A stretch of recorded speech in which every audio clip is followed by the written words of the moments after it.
umuco ni uzingiro ry'ubukungu n'iterambere. Urubyiruko mwe bayobozi b'ejo hazaza muharanire kuwuteza imbere.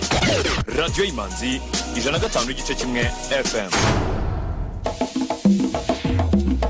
We got you updated. This is Radio Imanzi News in English.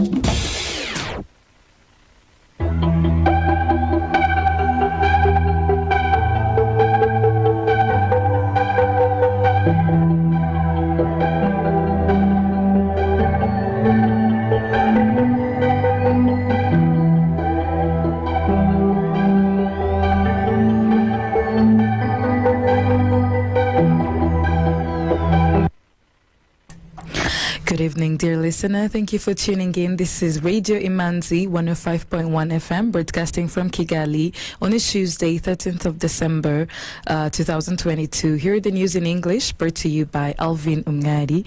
Let us hear the headlines.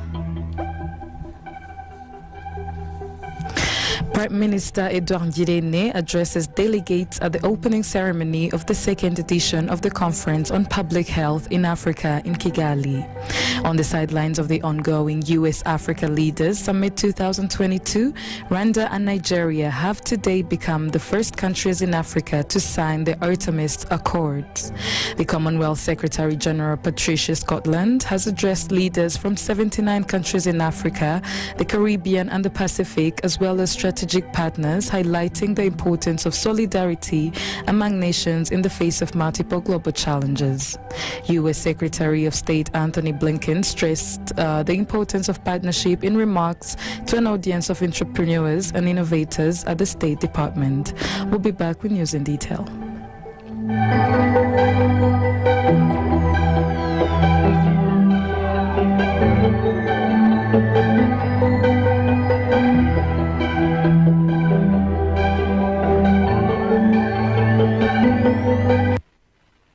Thank you. Welcome back. There is a need to put in place health system that not only ensure universal access to essential health services, but that also provides quality services.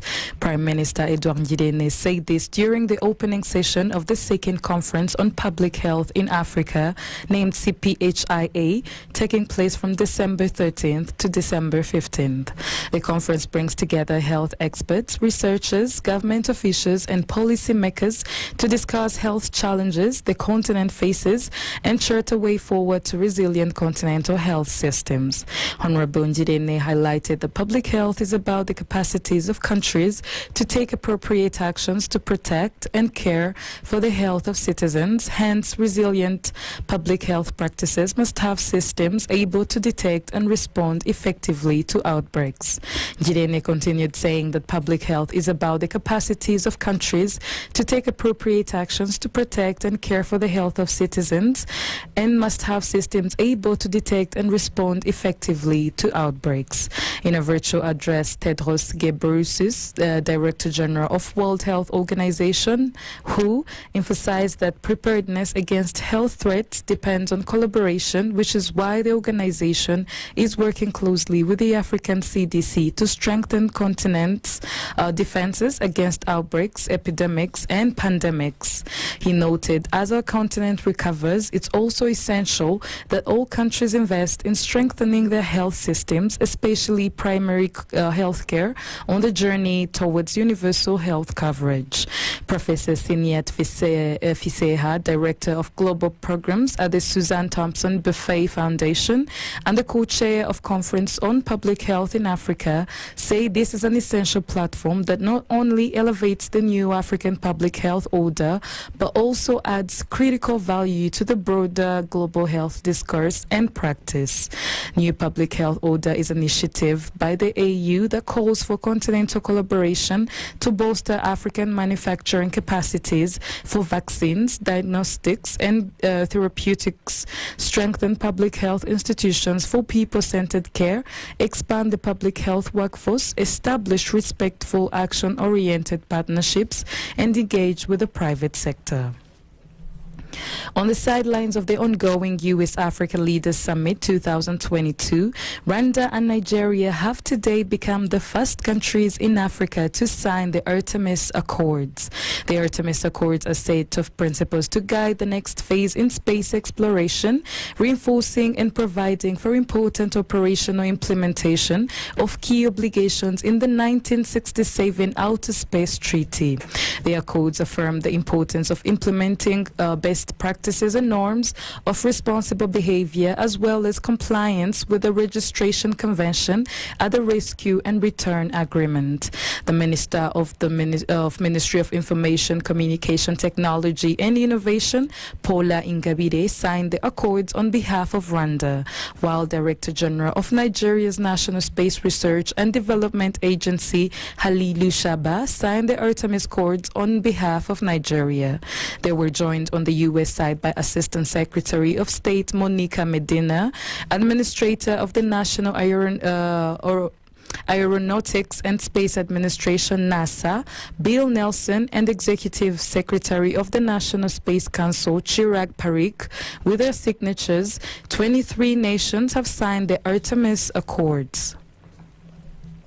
During a high-level dialogue with strategic partners at the 10th Summit of Heads of State and Government of the Organization of African, Caribbean and Pacific States, held in Luanda, Angola from 6th to 10th December, the Secretary-General stated the Commonwealth and Organization of African, Caribbean and Pacific States share 42 member countries, and through an MOU we have enjoyed the closest of associations.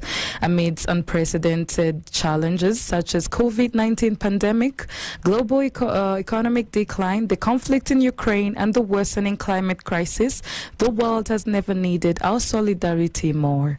She outlined how the Commonwealth, as a voluntary association of 56 countries spanning 5 geographical regions with a combined population of 2.5 billion people, has sought to advance global action on climate change for decades, and in 1989 Commonwealth leaders recognized climate change as an existential threat in the Langakawi Declaration on the Environment.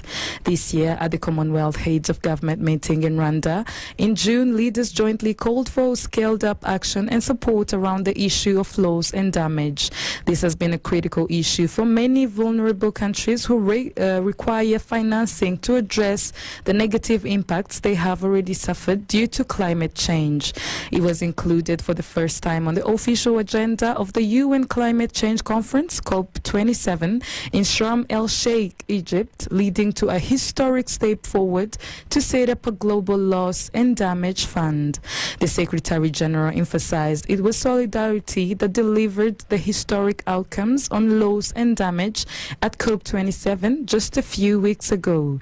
In the emergence of the Organization of African, Caribbean and Pacific States Summit, the Secretary General also met with leaders to discuss shared interests and opportunities for partnerships.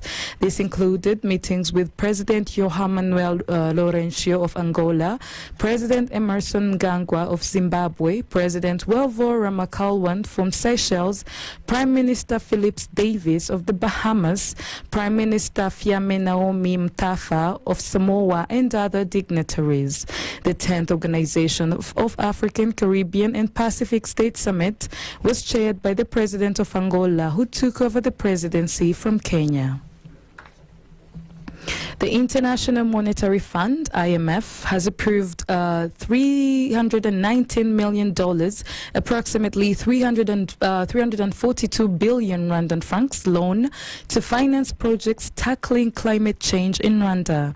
The funding is secured under the Resilience and Sustainability Facility, RSF, an initiative that aims at helping low-income and vulnerable middle-income IMF members address long-term structural challenges as a climate change with long-term low-cost financing.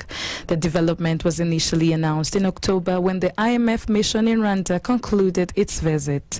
The loan is accompanied by a 36-month new policy coordination instrument aimed at supporting the government to build on progress in macroeconomic, fiscal and financial reforms